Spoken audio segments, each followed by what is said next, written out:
ფრაქცია ნაციონალური მოძრაობა დატოვა თბილისის საკრებულოს დეპუტატმა ბესარიონ ბენდელიანმა და ოპოზიციურ ფრაქცია შეუერთდა. ამის შესახებ დეპუტატმა დავით ჭინჭარაძემ საკრებულოში გამართულ ბრიფინგზე განაცხადა. ჭინჭარაძის თქმით ბენდელიანმა გადაწყვეტილება დამოუკიდებლად მიიღო და უმრავლესობის დატოვების მიზეზი პოლიტიკურ საკითხებზე აზრთა სხვადასხვაობა გახდა.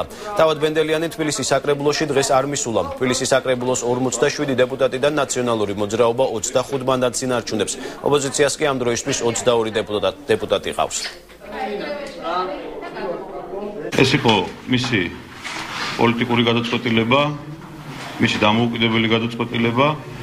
წინასწარ მინდა გითხრათ, რომ როგორც ყოველთვის შეიძლება იყოს საუბარი რაღაც ზეწოლებზე, მაგრამ მინდა გითხრათ, რომ ბესარიონ ბენდელიანი არ მიეკუთვნება იმ კატეგორიას, რომელსაც ზეწოლით რაიმე გადაწყვეტილებას მიაღებინებენ. ამიტომ ეს იყო მისი დამოუკიდებელი გადაწყვეტილება და იგი შემოუერთდა ჩვენს ფრაქციას დამოუკიდებელ დემოკრატიაში.